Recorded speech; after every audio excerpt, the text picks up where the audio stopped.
Quiero invitarte en esta ocasión al paso número 9 de la serie Nueva Vida en Cristo, pasos básicos para la vida cristiana, y el tema es mi iglesia. El texto de Hebreos 10, 24 al 25 nos dice: y considerémonos unos a otros para estimularnos al amor y a las buenas obras, no dejando de congregarnos como algunos tienen por costumbre, sino exhortándonos, y tanto más cuando veis que aquel día se acerca. La palabra del Señor nos habla de la iglesia de Cristo. Jesucristo estableció la iglesia para que su plan se desarrolle en la tierra, para que toda persona que esté en este mundo le conozca a Él. La iglesia no es el edificio material, no es el templo, sino es la comunidad de todos los creyentes en Cristo, denominada también con algunas figuras literarias en la Escritura, como es, por ejemplo, el cuerpo de Cristo, edificio de Dios, rebaño de Dios, pueblo santo o familia de Dios. Todas esas figuras se refieren a la iglesia de Cristo, la iglesia que fue establecida por el Señor para que toda persona conozca a Dios. Pero, ¿qué es la iglesia? El Señor Jesucristo dijo: edificaré mi iglesia. Cristo habló en futuro cuando dijo esto: edificaré. Y habló de la iglesia como algo suyo. Él dice: mi iglesia. Esta iglesia que Cristo iba a edificar ya existe y sigue creciendo en el día de hoy. La iglesia es la manifestación visible de Cristo en el mundo. Sí, Cristo está presente en el mundo hoy a través de su iglesia. Y en un sentido, la iglesia es universal, pero también, a su vez, la iglesia tiene una manifestación local.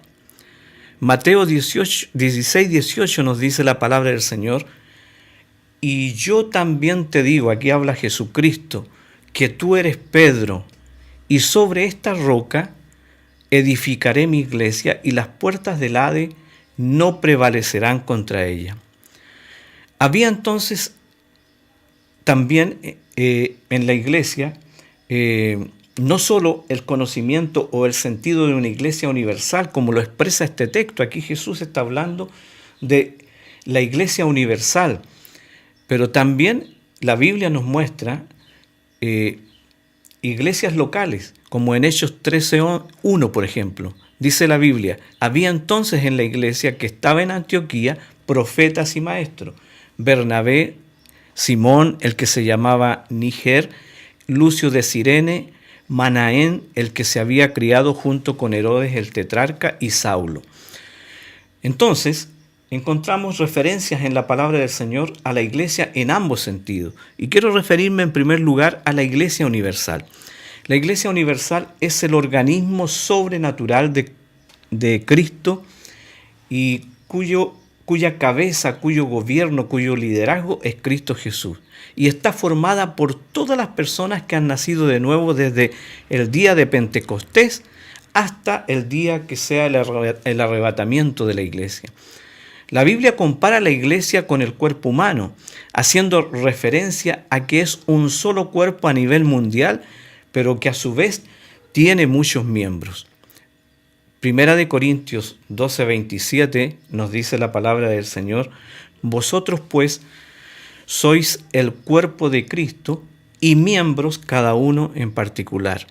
Este cuerpo, la iglesia, está compuesto por todos los creyentes en Jesucristo que han sido regenerados, es decir, nacidos de nuevo por el Espíritu de Dios, es decir, nacidos espiritualmente a través del Espíritu de Dios a una relación con Jesucristo.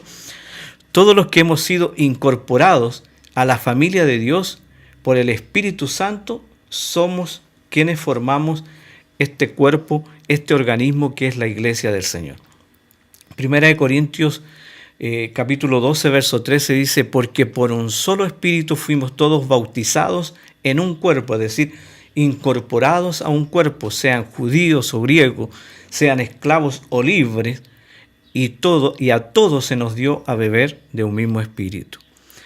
El mismo Espíritu Santo ha dado a cada miembro de la iglesia una función. No solo el Espíritu Santo nos incorporó al cuerpo, a la iglesia, sino que el mismo Espíritu Santo ha entregado a cada miembro de la iglesia una función y dones para que desarrolle el propósito para el cual la iglesia existe. Dice en Romanos 12, del 4 al 8, porque de la manera que en un cuerpo tenemos muchos miembros, pero no todos los miembros tienen la misma función, así nosotros, siendo muchos, somos un cuerpo en Cristo y todos miembros los unos de los otros. De manera que, teniendo diferentes dones, según la gracia que nos es dada, si el de profecía, úsese conforme a la medida de la fe, o si de servicio, en servir, o el que enseña en la enseñanza, o el que exhorta en la exhortación, el que reparte con liberalidad, el que preside con solicitud, el que hace misericordia con alegría. Toda esta palabra nos muestra que los miembros del cuerpo de Cristo tienen diversidad de funciones y a su vez son capacitados por el Espíritu Santo con habilidades, con capacidades dadas por el Espíritu para ejercer esa función en el cuerpo de Cristo que es la iglesia. La iglesia es un cuerpo o un organismo. No es una organización, sino un organismo vivo del cual Cristo es la cabeza es decir, Cristo es el que la gobierna.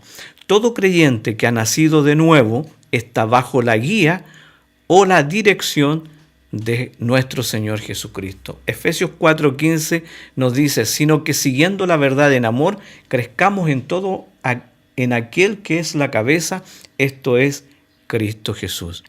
La iglesia existe para compartir a Cristo. Aquí entramos en los propósitos para los cuales existe la iglesia. La iglesia existe con propósitos bien claros y bien definidos. Existe para compartir a Cristo, para magnificar el nombre de Dios, para mostrar el amor de Dios a través del servicio, para discipular a las personas y ayudarlas a crecer en el carácter de Cristo, para la comunión en la familia de Dios, es decir, el compañerismo. Es decir, la iglesia fue creada y llamada para evangelizar, adorar, discipular, servir y el compañerismo. Esto significa que todo creyente ha sido creado para cumplir estos propósitos en la iglesia de Cristo. Efesios 1:12 nos dice la palabra del Señor, a fin de que seamos para alabanza de su gloria, nosotros los que primeramente esperábamos en Cristo. Al cumplir en nuestra vida esos propósitos, obviamente nosotros vamos a dar honra, vamos a dar la gloria a Dios en medio de la sociedad en la que nosotros nos encontramos, como la palabra del Señor nos enseña. Y Mateo 28, del 18 al 20, nos habla también de estos propósitos. Dice, y Jesús se acercó y les habló diciendo, toda potestad me es dada en el cielo y en la tierra. Por tanto, id y hacer discípulos a todas las naciones, bautizándolos en el nombre del Padre y del Hijo y del Espíritu Santo, enseñándoles que guarden todas las cosas que os he mandado. Y aquí yo estoy con vosotros todos los días hasta el fin del mundo. O sea, Él nos garantiza su compañía, su respaldo, su presencia, su capacitación para que cumplamos con los propósitos que la iglesia tiene o para los cuales la iglesia existe. Pero también la iglesia tiene una manifestación local. La iglesia local es un grupo de personas nacidas de nuevo, bautizadas, es decir, incorporadas y organizadas para glorificar a Dios, edificarse mutuamente y proclamar el Evangelio, es decir, cumplir los propósitos para los cuales la iglesia fue levantada, fue creada. Los propósitos de Dios para la iglesia universal se hacen efectivos o se plasman o se desarrollan a través de la iglesia local. En Hebreos 10, 24 y 25 dice, y considerémonos unos a otros para estimularnos al amor y a las buenas obras, no dejando de congregarnos como algunos tienen por costumbre, sino exhortándonos. Y por tanto, o y tanto más cuando veis que aquel día se acerca. Y perseveraban en la doctrina de los apóstoles, en la comunión unos con otros, en el partimiento del pan y en las oraciones, como lo dice Hechos 2:42. Ambos textos nos muestran algunos de los propósitos para los cuales la iglesia local existe. Esto implica que cada creyente no solo debe ser cristiano, sino que debe pertenecer a una comunidad local del cuerpo de Cristo. No existen los llaneros solitarios en la vida cristiana. No hay creyentes sin iglesia. Un creyente sin iglesia es una contradicción. Un creyente sin iglesia es como un jugador profesional sin club. Es como un hijo sin familia, como una oveja sin rebaño. Todo creyente tiene que estar incorporado, tiene que pertenecer al cuerpo de Cristo representado en una iglesia local. ¿Qué espera Dios de nosotros como miembros de la iglesia?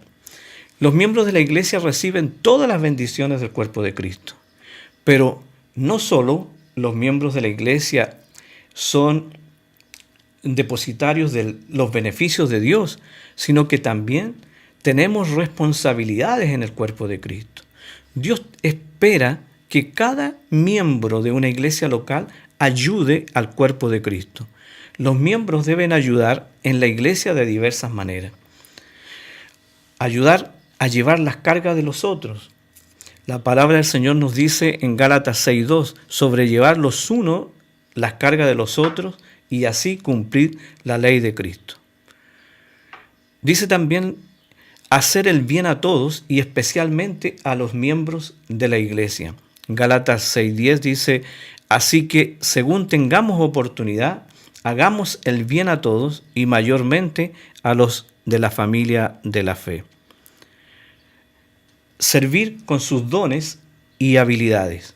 1 Pedro 4:10 dice, cada uno según el don que ha recibido, ministrelo a los otros, es decir, sirva a los otros como buenos administradores de la multiforme gracia de Dios. Contribuir financieramente para el trabajo de la iglesia, para la extensión del reino de Dios. 2 Corintios 9:7, la palabra del Señor declara, cada uno dé como propuso en su corazón, no con tristeza ni por necesidad, porque Dios ama al dador alegre. Una buena actitud hacia los líderes. Los creyentes deben también ayudar a la iglesia, al cuerpo de Cristo, para que crezca teniendo una buena actitud hacia sus líderes. Los líderes de la iglesia son puestos por el Señor, por tanto, debe haber una buena actitud hacia ellos.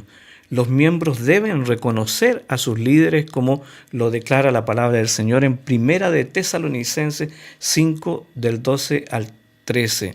Os rogamos, hermanos, dice Pablo, que reconozcáis a los que trabajan entre vosotros y os presiden en el Señor y os amonestan, y que los tengáis en mucha estima y amor por causa de su obra.